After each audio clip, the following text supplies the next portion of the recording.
So we are continuing to follow fires in Europe. They are happening in multiple countries, and in some places, it's the worst they've seen in decades. So Ramy Inocencio has that story. 10 rare wildfires burned and billowed across London. Yes, the British capital, as the London Fire Brigade, stretched thin and stressed out, saw its busiest day since World War II. The same day, the country shattered the record for its hottest day in known history. The UK has today recorded its highest ever temperature, 40.3 degrees Celsius. That's over 104 degrees Fahrenheit, sparking already parched grasses. Dee Encube and her family fled their burning neighborhood, leaving everything behind. Where was the last time you think you even saw anything like this? In the movies. Never seen it in real life, only on TV. Until now. If you told me I was in Southern California with wildfires by the highway, bone-dry vegetation, and temps hitting 100 degrees, I might believe you. But this is London, and people are shocked.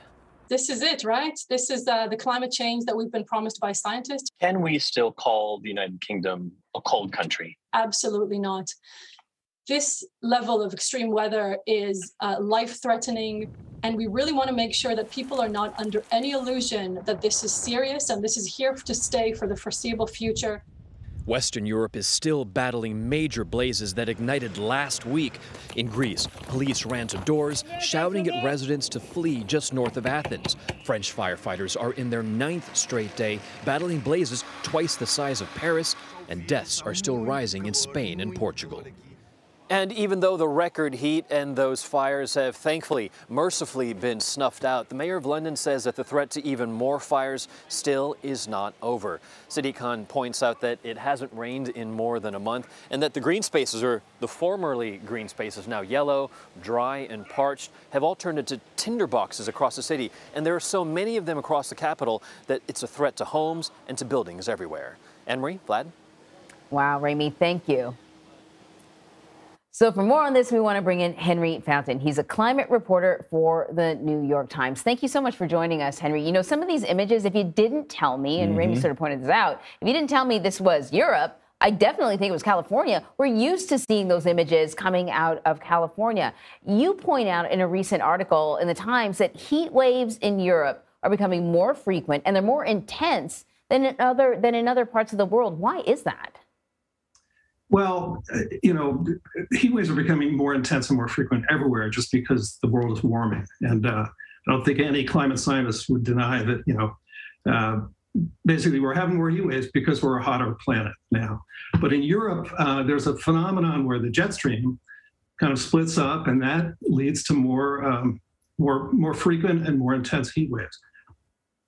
So we've seen fires engulfing homes across Europe. I mean, I know we don't want to call it the new normal, but I recall, Henry, and I was telling Anne-Marie this, when I was living in France back in the late 90s, early 2000s, in 2003, we had a significant heat wave, some 14,000, 15,000 people, mostly elderly, mostly people who were just not used to the heat. Remember, in Europe, most people don't have AC, don't have air conditioner, and a lot of people died. And it was surprising because this is a wealthy Western country, but had no experience dealing with this type of heat. So if this is the new normal, are countries like France, like Britain, prepared to deal with it? Well, they're not completely prepared, certainly. I think France, really learned a lesson from the 2003 heat wave, and they've actually done more than most countries in terms of when a heat wave like this one, the current one, happens, they make sure that vulnerable elderly people with chronic health conditions can get to shelter and get to cooling centers and places like that. But yes, it's still the same, and same situation in most of Europe, where a lot of people don't have air conditioning. People are not used to this, intensity and duration of heat, and they still got a long way to go. There's obviously a lot of talk about the connection to climate change. And even if there's sort of a miracle and all the countries get in line and start focusing on their emissions, I suspect that, we're not going to see a change in the weather soon enough. I'm wondering if there's anything that can be done to prepare in the short term. I guess there's this irony. It's that, you conditions, then you use more electricity, and then you contribute to climate change. And then we find ourselves in this, I would say downward cycle, but it's really upward cycle as we continue to heat up. What can be done in the short term? Well, that's absolutely the problem. I mean, the air conditioning uses energy. The solution is switch away from fossil fuel sources of electricity and energy. But that takes time. It's happening. It needs to happen much faster, obviously. That's what everybody from policymakers to scientists say. But that's really the solution. And the question is, how fast can it happen?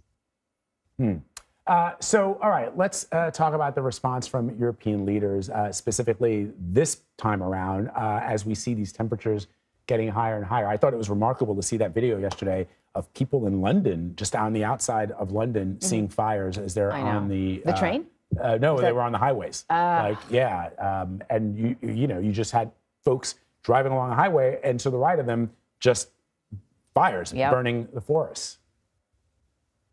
Yeah, I mean, this is one of the problems, which is that certainly London, the London Fire Brigade, I think they were stretched completely thin. They have something like 140 fire engines, and they were using 120 of them or something on those fires.